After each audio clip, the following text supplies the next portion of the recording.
Science और wisdom का मिलन manifest एक फिलॉसफी और सेल्फ डेवलपमेंट प्रैक्टिस है जो आपको अपने लक्ष्यों तक पहुंचने, सेल्फ लव विकसित करने और अपना सर्वश्रेष्ठ जीवन जीने में मदद करता है। आप जिसे भी आकर्षित करना चाहते थे वह आपसे केवल 7 कदम दूर है। अभी पूरा सुने और जादू को महसूस करें। साइंस और विजडम का मिलन मैनिफेस्ट एक फिलॉसफी और सेल्फ डेवलपमेंट प्रैक्टिस है जो आपको अपने लक्ष्यों तक पहुंचने, सेल्फ लव विकसित करने और अपना बेस्ट जीवन जीने में मदद करता है। चाहे आप अपने जीवन साथी को आकर्षित करना चाहते हों, सही नौकरी या अपने सपनों का घर ढूंढना चाहते हों, या बस अधिक इंटरनल पीस और आत्मविश्वास की खोज करना चाहते, बुद्ध कहते हैं कि जो हम सोचते हैं वो हम बन जाते हैं। हम जो महसूस करते हैं उसे आकर्षित करते हैं।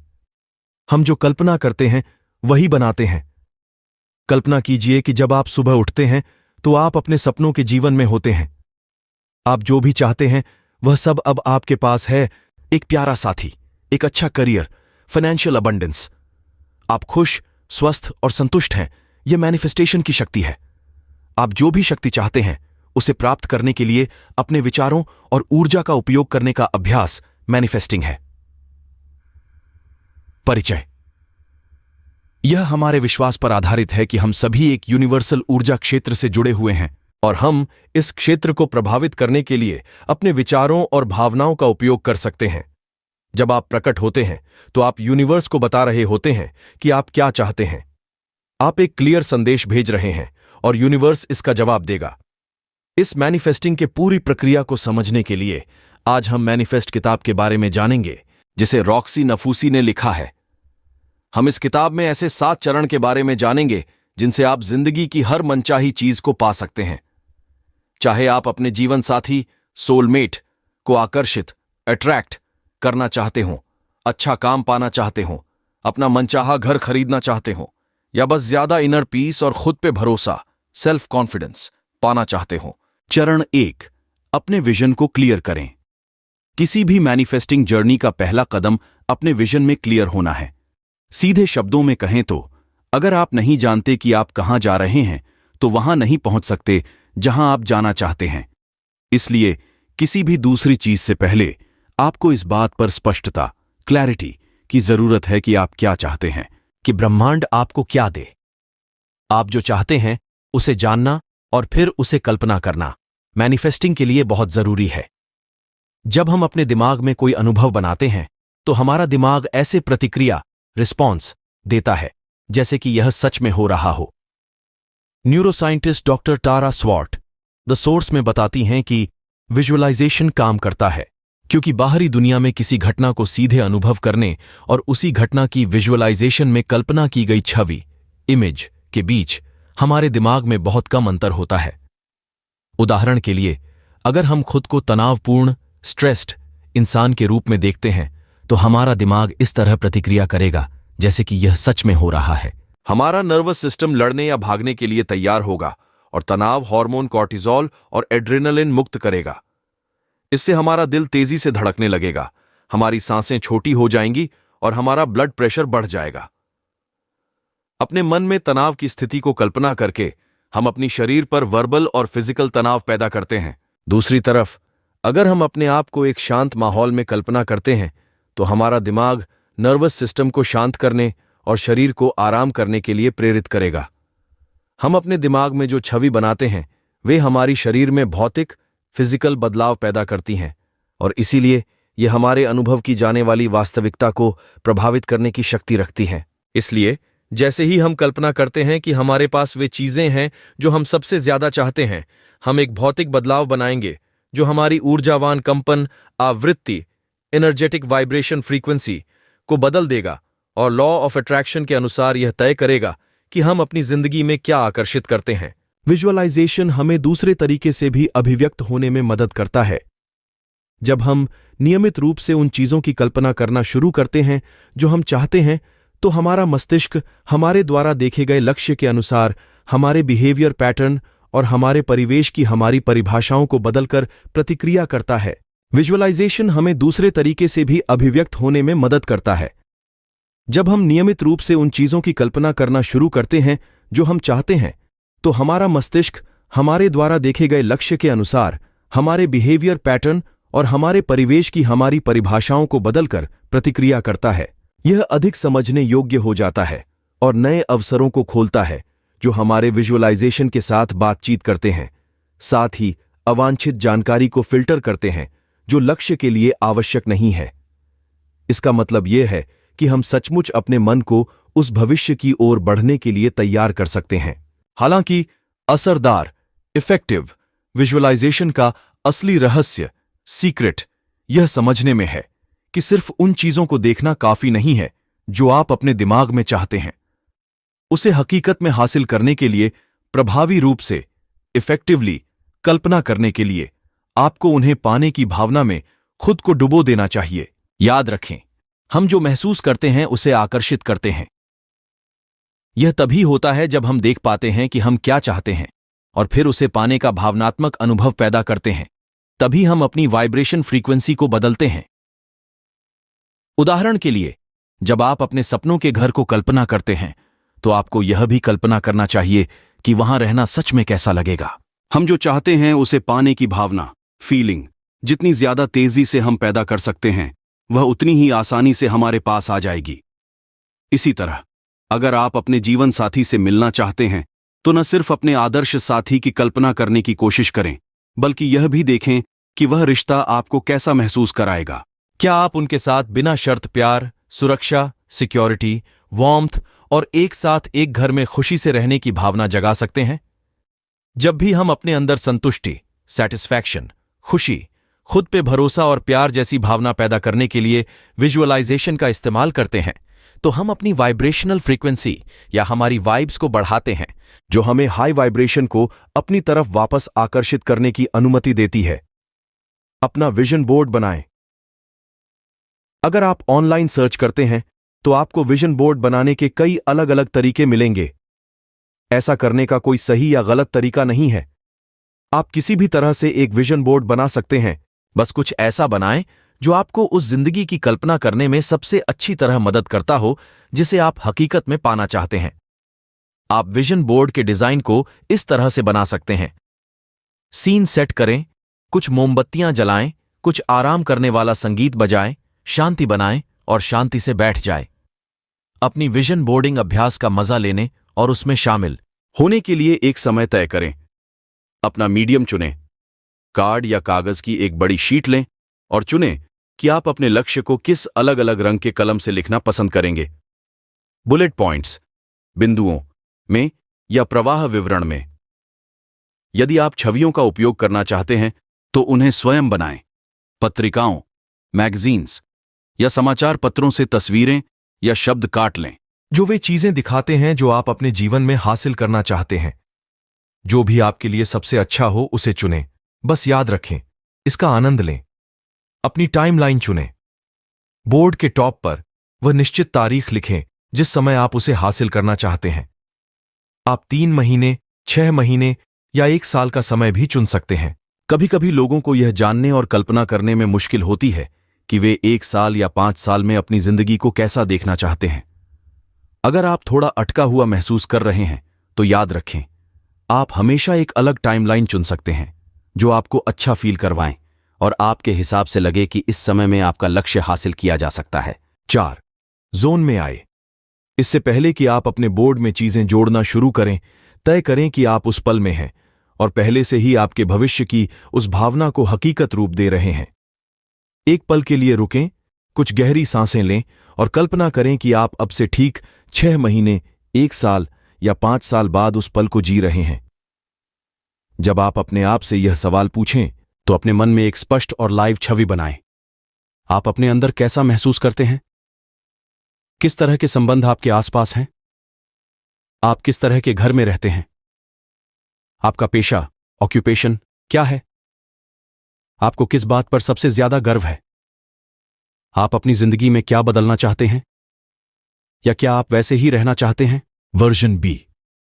आप हर नए संभावित ग्राहक तक पहुंचते हैं। आप खुद को ज्यादा से ज्यादा मार्केट करते हैं। जहां जरूरत लगे आप काबिल लोगों से सलाह, एडवाइस लेते हैं। आप अपने काम को बढ़ाने के लिए टीम बनाने के उद्देश्य, पर्पस से काबिल लोगों को ढूंढते रहते हैं। आप संभव मौकों को देखते हैं और उन्हें समझते हैं। आप मार्केट डिमांड के हिसाब से मार्केट में नए प्रोडक्ट लाने के लिए तरीके ढूंढते हैं और इसके लिए जरूरी समय, ऊर्जा और पैसों का निवेश, इन्वेस्टमेंट करते हैं। बिजनेस को सफल बनाने के लिए आप अपनी तरफ से जो बेस्ट कर सकते हैं वह करते हैं। यह व्यवहार आपके बिजनेस को नए लेवल तक ले जाएगा। वर्जन बी वाला इंसान अपने लक्ष्य तक जरूर पहुंचेगा और वर्जन ए वाले की तुलना में ज्यादा खुश और आशावादी, ऑप्टिमिस्टिक भी होगा। तो सबसे पहले आप यह तय करें कि क्या बनना चाहते हैं और उसके लिए जरूरी व्यवहार और आदतों को अपनाना शुरू कर दें। आप भविष्य में जैसा बनना चाहते हैं वैसा व्यवहार करने के लिए कुछ अभ्यास हैं। सबसे पहले आप अपने भविष्य को कल्पना करने के लिए कुछ समय निकालें। इस विजुअलाइजेशन प्रैक्टिस में पूरी तरह से डूब जाए और अपने उस सेल्फ को कल्पना करें जो टॉप पर है, जिसके पास वह सब है जो आप सोचते हैं। इसे जितना हो उतना हकीकत महसूस करें। इससे आप उपस्थित काम में अपना बेस्ट देने के लिए प्रेरित होंगे। अब अपने आप से यह सवाल पूछें, आपको उसके लिए अभी कैसा बिहेव करना चाहिए? ऐसे सेल्फ लविंग, एम्पावर्ड और मैग्नेटिक तरीके से जीने के लिए आपको क्या करना है? उन 5 चीजों की एक सूची बनाएं जो आप भविष्य में स्वयं करेंगे। ये वो चीजें हैं जिन्हें आप अभी से अपनी लाइफ में करना शुरू कर दें ताकि आप अपने भविष्य खुद के और भी करीब पहुंच सकें।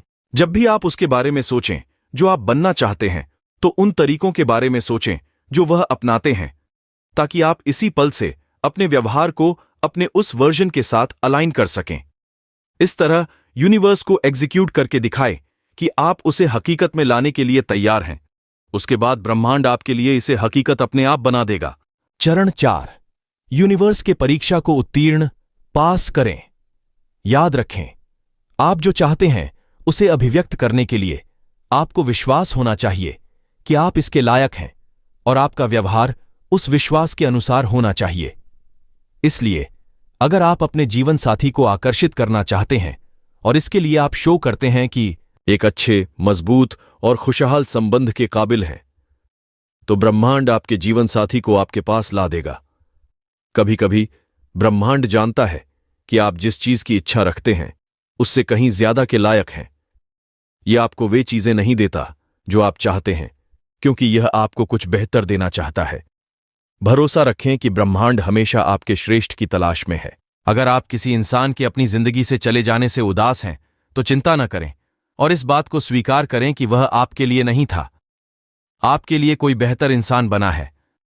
मैनिफेस्टिंग का मतलब कभी कभी खुद को बेकार चीजों से अलग करना, अच्छी चीजों का इंतजार करना और उस अनुभव से सीखना भी है। अगर आप अपनी मैनिफेस्टिंग जर्नी पर हैं तो परीक्षणों, ट्रायल्स या अवसर के लिए जागरूक हो जाइए। जब वे अपने आप को आपके सामने उपस्थित करते हैं तो उन्हें अपनी वाइब्रेशंस कम करने और अपने रास्ते से भटकने न दें। ब्रह्मांड को यह दिखाकर कि आप खुद को महत्ता देते हैं और आपको विश्वास है कि आप अपनी जिंदगी में वह चीज पाने के काबिल हैं, अपनी मैनिफेस्टिंग की शक्ति को मजबूत करने के लिए उनका इस्तेमाल करें। जब आपको जरूरत हो तो अपने लिए खड़े रहें। भटकाने वाली चीजों को तब तक ना कहें जब तक वे उन सभी जरूरतों को पूरा नहीं करती जो आप चाहते हैं। अस्वीकार, रिजेक्शन का सामना करने पर मजबूत रहें और भरोसा रखें कि सब कुछ वैसा ही होगा जैसा होना चाहिए। कभी कभी आप जीतते हैं, कभी कभी आप सीखते हैं। हर चीज में हमें कुछ मूल्यवान, वैल्यूएबल सिखाने की काबिलियत होती है। चीजों को गलत हो रहा है या सही हो रहा है के रूप में देखने के बजाय आप हर चीज को सीखने, आगे बढ़ने और विकास के मौके के रूप में देखें। जब आप चुनौती को सीखने और सिर्फ उतना ही देखने की कोशिश करते हैं जिनको आप नियंत्रण, कंट्रोल कर सकते हैं, आप बहुत सारे फिजूल के तनाव को छोड़ना शुरू कर देते हैं। यह आराम, कंफर्ट और लचीला एहसास, फ्लेक्सिबल फीलिंग आपके प्रेरणा को बढ़ाती है और आपको और भी ज्यादा ताकतवर तरीके से चीजों को हासिल करने के काबिल बनाती है। चरण 5, कृतज्ञता अभिव्यक्त करें। कृतज्ञता एक खुशी की भावना है और इस भावना में बहुत ज्यादा हाई वाइब्रेशन फ्रीक्वेंसी हो। कृतज्ञता हमारे पास मौजूद सबसे पावरफुल इमोशनल टूल्स में से एक है और जब हम समझ जाते हैं कि इसकी अभ्यास कैसे करनी है तो हम इसका इस्तेमाल किसी भी लो वाइब अनुभव से खुद को बाहर निकालने, अपने भावनात्मक स्थिति को बदलने, अपनी वाइब्रेशन को बदलने और ब्रह्मांड, यूनिवर्स की प्रचुरता, अबंडेंस को पूरी तरह से आजाद करने के लिए कर सकते हैं। जिस दिन आप हताश, निराश, गुस्सा, ईर्ष्या या डरे हुए महसूस करते हैं, आप अपनी मदद के लिए कृतज्ञता की तरफ मुड़ सकते हैं। इससे आप कुछ पल के लिए रुककर शांति पा सकते हैं और फिर लो वाइब फीलिंग को हाई वाइब फीलिंग से बदल सकते हैं। कृतज्ञता की 3 श्रेणियां, कैटेगरीज हैं।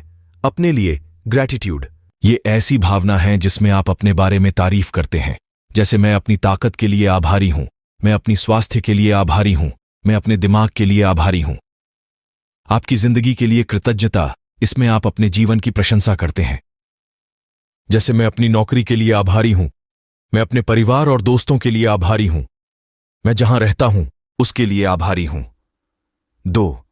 दुनिया के लिए कृतज्ञता, इसमें आप उन चीजों के लिए कृतज्ञता महसूस करते हैं जो हम सभी के लिए सार्वभौमिक, यूनिवर्सल हैं। उदाहरण के लिए, मैं धूप के लिए आभारी हूं, मैं लोगों से अच्छे रिश्ता के लिए आभारी हूं, मैं घूमने और नए संस्कृति, कल्चर्स का अनुभव करने के लिए आभारी हूं। आप अपनी जिंदगी में कृतज्ञता की अभ्यास करने और उसे विकास करने में मार्गदर्शन, गाइडेंस के लिए इन 3 श्रेणियों का इस्तेमाल कर सकते हैं। कुछ दिनों में आप पाएंगे कि डर, उदासी या गुस्से से आप अपने लिए या अपनी जिंदगी की चीजों के लिए आभारी महसूस करने लगेंगे। यह कृतज्ञता की 3 ऐसी श्रेणियां हैं जिनसे आप हमेशा कुछ ऐसा पा सकते हैं जिसके लिए आप आभारी महसूस कर सकें। अगर आप आज अपनी जिंदगी के लिए आभारी महसूस करने के लिए संघर्ष कर रहे हैं, तो किसी सार्वभौमिक, यूनिवर्सल चीज के लिए आभारी होने पर ध्यान दें। बस याद रखें, अगर आप चीजों के लिए कृतज्ञता होने पर ध्यान देने के लिए समय निकालते हैं, तो हमेशा आभारी होने के लिए कुछ न कुछ होता है। जर्नलिंग भी एक बेस्ट सेल्फ डेवलपमेंट टूल्स में से एक है।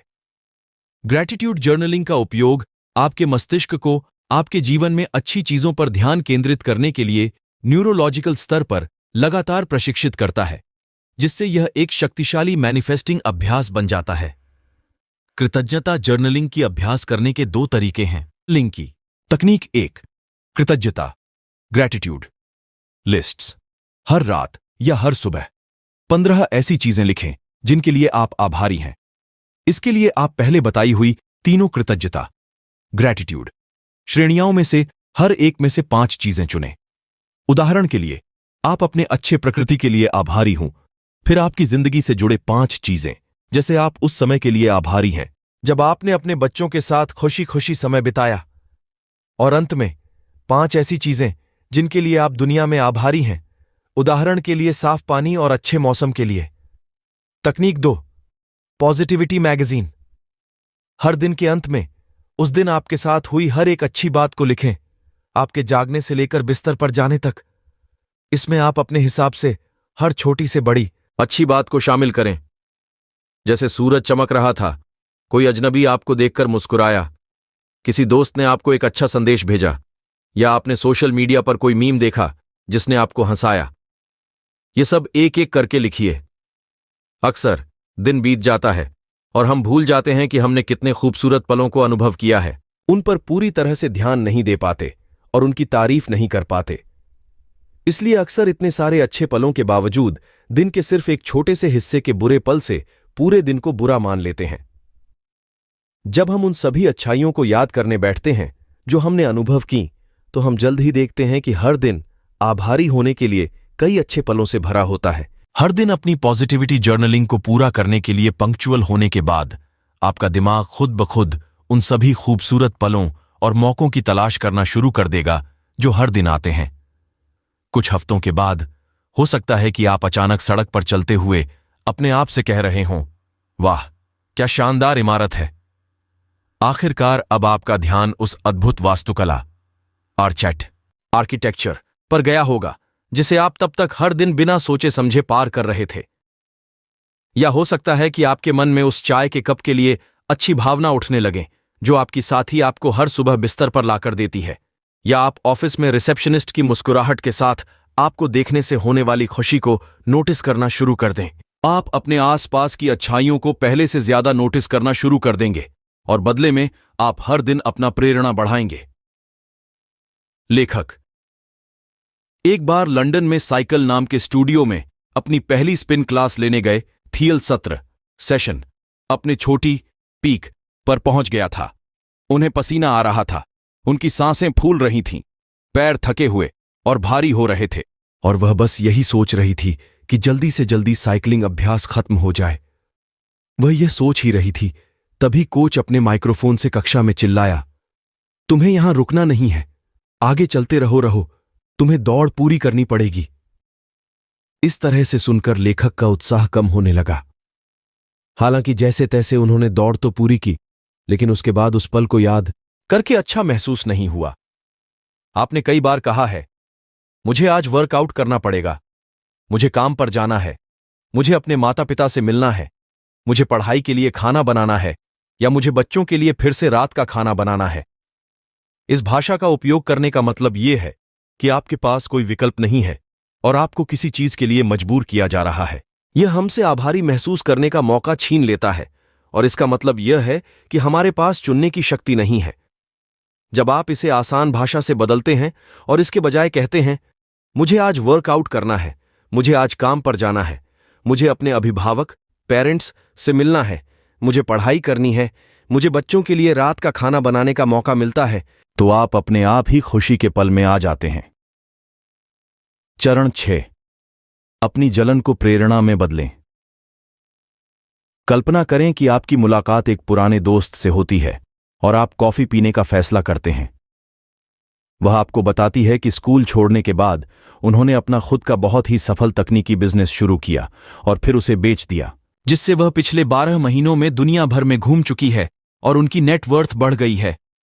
ध्यान दें कि उस जानकारी के जवाब में आप शारीरिक, भावनात्मक, इमोशनली और मानसिक रूप से कैसा महसूस करते हैं।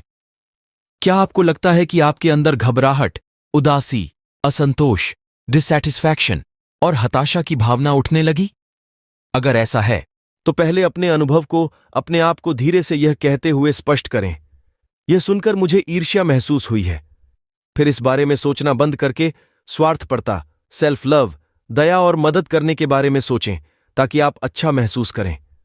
जब आप ऐसा कर लें तो अपनी जेलसी को इंस्पिरेशन में बदलने का मजबूत इरादा करें। इसके लिए आप एक प्रेरित, इंस्पायर्ड सोच चुन सकते हैं। जैसे, मैं किसी ऐसे इंसान को देखकर बहुत खुश होता हूं जिसने अपने लिए एक ऐसा करियर बनाया है जिसने उन्हें अपने जुनून, पैशन को आगे बढ़ाने की आजादी दी है। मैं भी यह पता लगाना शुरू करूंगा कि मैं अपने लिए यह कैसे कर सकता हूं। इस तरह आप उनकी सफलता का इस्तेमाल अपने इस नजरिए को प्रेरित करने के लिए कर सकते हैं।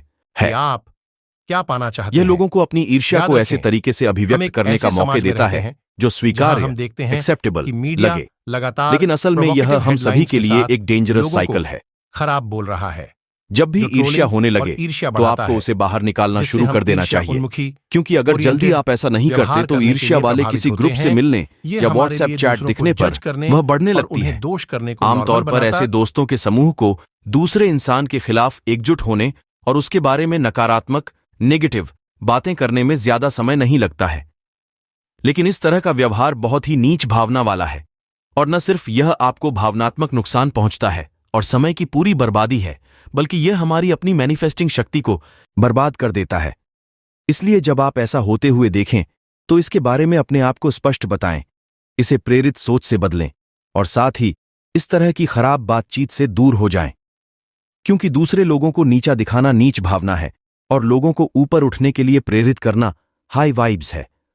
अन्य लोगों की मदद करना, उनकी प्रगति में उनका समर्थन करना, उनकी जीत का जश्न मनाना, उनकी मदद करना, उन्हें प्रेरित करना, इससे हमारे आत्म प्रेम और उच्च सकारात्मक भावनाओं में वृद्धि होती है।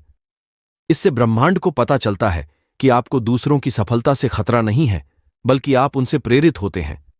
वह प्रेरणा आपको आपके सपनों के जीवन की ओर ले जाएगी। यदि आप दूसरों के विकास में खुश होकर उस प्रेमपूर्ण, चुंबकीय और जादुई ऊर्जा को ब्रह्मांड में डालते रहेंगे तो आपको भी बहुत ज्यादा मिलेगा। जैसे ही आप इन सवालों का जवाब देते हैं, अपने आप को अपने सपनों, इच्छाओं और चाहतों में पूरी तरह से मुक्त होने दें। डर को अपनी कल्पना पर हावी न होने दें। इसके बजाय अपने दिमाग की नजर को ठीक उसी जगह पर ले जाएं जहां आप जाना चाहते हैं। जैसे ही आप उस पल में डूबते हैं, अपने भविष्य की छवि को हकीकत में होते हुए देखें। अपने विजन बोर्ड को 6 श्रेणियों, कैटेगरीज में बांटें। व्यक्तिगत विकास, पर्सनल डेवलपमेंट, मतलब आपका व्यक्ति स्तर पर विकास, कि आप अपने अंदर कैसा महसूस करना चाहते हैं। प्यार, करियर, दोस्त और परिवार, घर, अपने जुनून पर काम करना और घूमना। हर वर्ग के लिए वे सभी चीजें लिखें जो आप चाहते हैं। फिर इसकी कल्पना करें। अगर आप कटआउट छवि का इस्तेमाल कर रहे हैं, जैसे आपके सपनों के घर की छवि, तो उन्हें अपने विजन बोर्ड पर चिपकाएं। हर वर्ग के लिए कम से कम 3 चीजें रखने की कोशिश करें। आप जितनी चाहे उतनी छवि लगा सकते हैं। इसे दूर रख दें। अपना विजन बोर्ड बनाने के बाद उसे कहीं सुरक्षित जगह पर रख दें और उसे समय समय पर देखते रहें। टॉप पर लिखी गई तारीख पर उसे वापस देखने के लिए एक रिमाइंडर सेट करें। चरण 2, डर और शक, डाउट को दूर करें। जब हम खुद को सपने देखने की पूरी अनुमति देते हैं, तो हमारे डर और शक को छिपने की कोई जगह नहीं मिलती। इसलिए इस तरीके को आज ही आजमाएं।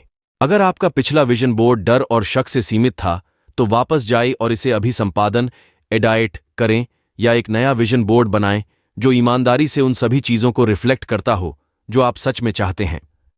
बड़े सपने देखो और पीछे मत हटो। इसके लिए सबसे पहले अपने डर, डाउट और शक को पहचानें। जब आप उन सभी चीजों को देखते हैं जिन्हें आप अपनी जिंदगी में आकर्षित करना चाहते हैं, तो आपको सबसे पहले खुद के लिए ओपन माइंडेड और ईमानदार रहना चाहिए, ताकि यह पहचान सकें कि अभी आपके मन में क्या डर और शक है। अपने आप से कुछ सवाल पूछकर इसे पहचानने की शुरुआत करें। क्या आप सचमुच मानते हैं कि आप इसके लायक हैं? क्या आप इसे संभाल सकते हैं? क्या लक्ष्य आपके लिए संभव है? इसे लेकर अभी आपके मन में क्या असुरक्षाएं हैं? कौन सी मान्यताएं, बिलीफ्स आपको रोक रही हैं? आप सिर्फ उस एक चीज के बारे में सोचने के लिए कुछ समय निकालें जिसे आप अभिव्यक्त, मैनिफेस्ट करना चाहते हैं। इसे अपने मन की आंखों में साफ साफ देखें और फिर कुछ मिनट यह पहचानने की कोशिश में बिताएं कि जब आप सच में इसे पाने के बारे में सोचते हैं, तो आपके मन में क्या डर और शक आते हैं। जितना हो सके उतने डर और शक को पहचानने की कोशिश करें और उन्हें लिखें। ध्यान दें, आपकी अंदरूनी आवाज चाहे कितनी भी शांत हो, अगर वह आपको खुद पर पूरा विश्वास करने से रोकती है, तो इस पर रोशनी डालें। भले ही आपके विचार विसंगत, इलॉजिकल लगें, उन्हें लिख लें। अपने डर और शक की हर डिटेल को जानने से ही आप उसे दूर कर सकेंगे। उन डरों और संदेहों पर एक नजर डालें जिन्हें आपने अभी पहचाना है और इसे समझें। ये सीमित मान्यताएं, लिमिटिंग बिलीफ्स और असुरक्षा, इनसिक्योरिटीज ही हैं जो आपको अपनी बेस्ट जिंदगी जीने से रोक रही हैं। आप उनके बारे में जितना ज्यादा जागरूक होंगे, वे उतनी ही शक्तिहीन, पावरलेस होती जाएंगी, क्योंकि हर आत्म विकास यात्रा, सेल्फ डेवलपमेंट जर्नी के लिए जागरूकता हमेशा शुरुआती बिंदु होता है। बस इस अभ्यास को पूरा करें ताकि आप अपनी सीमा की विश्वास, बिलीफ्स को पहचानकर उन्हें ठीक करने की प्रक्रिया की शुरुआत कर दें। वास्तविक जीवन में आप जो कुछ भी हासिल करना चाहते हैं, उसके लिए इस अभ्यास को दोहराएं। या आप इसे किसी भी समय उपयोग कर सकते हैं जब आप प्रतिबंधात्मक विचारों या विश्वासों के कारण फंसा हुआ महसूस करते हैं। अपने रोजमर्रा के विचारों के प्रति सचेत पर्यवेक्षक बनें। आप इन्हें जितनी आसानी से पहचान सकेंगे, उतनी ही जल्दी आप इन्हें कमजोर कर सकेंगे और अपनी वांछित मान्यताओं को मजबूत कर सकेंगे। डर और शक को दूर करने के लिए यह 2 तरीका काफी ताकतवर, पावरफुल है। 1, अपने विचारों पर नियंत्रण रखें। हमारे विचार हमारी वास्तविकता को आकार देते हैं। याद रखें, विचार भावनाएं उत्पन्न करते हैं और विभिन्न भावनाओं की कंपन आवृत्तियां अलग अलग होती हैं। इसका मतलब यह है कि यदि आप अपने विचारों को नियंत्रित कर सकते हैं, तो आप अपनी भावनात्मक स्थिति को बदल सकते हैं, और यदि आप अपनी भावनात्मक स्थिति को बदलते हैं, तो आप अपने कंपन को बदल सकते हैं। यदि आप अपना कंपन बदलते हैं, तो आप अपनी वास्तविकता बदल देते हैं। इसलिए जब आप सचेत, कॉन्शियस रूप से सकारात्मक और मजबूत विचारों को चुनते हैं जो हाई वाइब्स भावनाओं जैसे आत्मविश्वास, उत्साह और आशा को ट्रिगर करते हैं, तो आप आकर्षण के नियम, लॉ ऑफ अट्रैक्शन के माध्यम से अपने जीवन में अधिक प्रचुरता को आकर्षित करेंगे। लेकिन यदि आप डर और संदेह को लगातार खुद को एक नकारात्मक आवाज या आंतरिक आलोचक के रूप में व्यक्त करने की अनुमति देते हैं, तो वे आपके आत्म मूल्य को कम कर देंगे और कम जोश वाली भावनाएं जैसे डर, शर्म, हताशा या चिंता पैदा करेंगे, जो ट्रिगर होगा और आपकी वांछित चीजों को अभिव्यक्त करने में बाधा बनेगा। 2. अपनी भाषा पर ध्यान दें। इस बारे में बात करें कि आप क्या चाहते हैं, न कि उस बारे में जो आप नहीं चाहते हैं। अगर आप किसी ऐसी चीज के बारे में बोलना चाहते हैं जो सच में नहीं पाना चाहते, तो अपने दिमाग में पहले यह कल्पना कर लेते हैं कि अगर ऐसा हुआ तो कैसा महसूस होगा। इसलिए जब हम किसी ऐसी चीज के बारे में बात करते हैं जो हम नहीं चाहते हैं, तब भी हमारा अवचेतन मन, सबकॉन्शियस माइंड, मानसिक रूप से और भावनात्मक, इमोशनली रूप से इसे महसूस करता है। जैसा कि अब हम जानते हैं, यह हमारी कंपन, वाइब्रेशंस को कल्पना किए हुए मनचाहे अनुभव में बदल देगा और फिर हम उसी को आकर्षित करेंगे। इसलिए जितना ज्यादा हम उस पर बात करेंगे जो हम नहीं चाहते हैं, उतना ही ज्यादा वह हमारे सामने आएगा। इसलिए आप उस बारे में ज्यादा बात करें जो चाहते हैं। चरण 3. अपने व्यवहार को संरेखित, अलाइन करें। कल्पना करें कि आप एक सफल नया बिजनेस बनाना चाहते हैं। इसके लिए यह 2 तरह के व्यवहार है। पहला यानी वर्जन ए आपको उस तक पहुंचने से रोकता है, और दूसरा वर्जन बी वहां तक पहुंचने के लिए प्रेरित करता है। वर्जन ए, अस्वीकृति का डर आपको नई चीजों तक पहुंचने से रोकता है।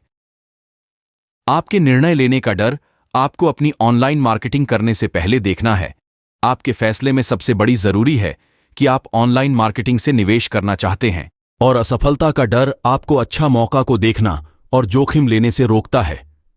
आप इस तरह का व्यवहार करते हुए विकास और विस्तार की संभावना रखते हैं, बिना अपने कंफर्ट जोन में खोए रहते हैं। ईर्ष्या को प्रेरणा में बदलने के लिए ये 4 कदम उठाए। 1. इसके लिए जागरूक बने। अपनी ईर्ष्या को स्वीकार करने के लिए आपको अपने ईर्ष्या से जुड़े सोच के बारे में सावधान रहना होगा, ताकि जब वह आए तो आप उसे पकड़ सकें। 2. ईर्ष्या से जुड़ी शर्म और क्रिटिसिज्म को दूर करें। अपने और दूसरों के लिए प्यार, दया और मदद की भावना रखें। 3. इससे सीखें। अगर आप पाते हैं कि आप किसी दूसरे इंसान को जज कर रहे हैं, तो अपने आप से पूछें, इस फैसले के पीछे क्या कारण है? कौन सा डर या शक इसे चला रहा है? उनके पास ऐसा क्या है जो मैं चाहता हूं? और उस कारण को खत्म करने की कोशिश करें। 4. ईर्ष्या को प्रेरणा में बदलें। हर मौके पर ईर्ष्या को ऐसे सोच से बदल दें जिससे आप प्रेरित महसूस करें और आपको आगे बढ़ने का मौका मिले। चरण 7. ब्रह्मांड पर भरोसा रखें। एक बार जब आप उस जिंदगी को जान लेते हैं जिसे आप पाना चाहते हैं, आपने स्वार्थपरता, सेल्फ लव विकास कर लिया है, डर और शक को दूर कर लिया है, ब्रह्मांड के परीक्षा को पास कर लिया है, अपने व्यवहार को अलाइन कर लिया है, कृतज्ञता को अपना लिया है और अपनी ईर्ष्या को प्रेरणा में बदल दिया है, तो अब आपके लिए जो बाकी है वह है बस विश्वास करना। भरोसा रखें कि ब्रह्मांड आपको वह सब कुछ देगा जिसकी आपको जरूरत है। इस भरोसे को फीलिंग्स ऑफ नोइंग की तरह मानें। आपको यह जानना है कि भले ही आपको पता न हो कि यह कैसे होगा, आप बस इतना जानते हैं कि यह होगा। बिना किसी शक के यह मानना है कि जो चीजें आप सबसे ज्यादा पाना चाहते हैं वे आपके पास आ रही हैं। यह विश्वास और अटूट आस्था ही है जो अंत में आपको वह सब कुछ करने में काबिल बनाएगी जिसे आप पाना चाहते हैं। अभिव्यक्त करना नियंत्रण करने के बारे में नहीं है, मैनिफेस्टिंग समर्पण के बारे में है। यह जानने और कल्पना करने के बारे में है कि आप क्या चाहते हैं। उस तक पहुंचने के लिए सक्रिय एक्शन लेते रहें और अपने आप को उस यात्रा के लिए समर्पित कर दें जो अंत में आपको वहां ले जाएगी। आप जो चाहते हैं उसे कल्पना करना गूगल मैप में अपनी डेस्टिनेशन लोकेशन डालने जैसा है। मैप पर भरोसा करके चलते रहने से अंत में आप वहां जरूर पहुंचते हैं। इसमें आप उस कंप्यूटर प्रोग्राम को दिशा देने की अनुमति देते हैं कि कौन से मोड़ लेने हैं, किन सड़कों से बचना है, किस हाईवे पर चलना है, और अगर आप गलत मोड़ लेते हैं तो आपको वापस ट्रैक पर लाने में मदद करता है। आप इस प्रक्रिया को नियंत्रित करने की कोशिश नहीं करते, आप अपना काम करते हैं और इसे अपना काम करने देते हैं। इसलिए मैनिफेस्टिंग के जादू के लिए समर्पण के लिए आपको उसी तरह उस पर भरोसा करना। दोस्तों, आइए किताब के सभी 7 चरण को दोहरा लेते हैं ताकि ये सब आपको आसानी से याद रहे। चरण 1, अपने विजन में क्लियर रहें कि आपको क्या चाहिए। चरण 2, डर और शक को दूर करें। चरण 3, अपने व्यवहार को जो बनना चाहते हैं उस इंसान की तरह अलाइन करें। चरण 4, ब्रह्मांड के परीक्षा में उत्तीर्ण करें। आप जो चाहते हैं उसे अभिव्यक्त करने के लिए आपको विश्वास होना चाहिए कि आप इसके लायक हैं और आपका व्यवहार उस विश्वास के अनुसार होना चाहिए। चरण 5, कृतज्ञता, ग्रैटिट्यूड, अभिव्यक्त करें। चरण 6, अपनी ईर्ष्या को प्रेरणा में बदलें। चरण 7, ब्रह्मांड में भरोसा रखें।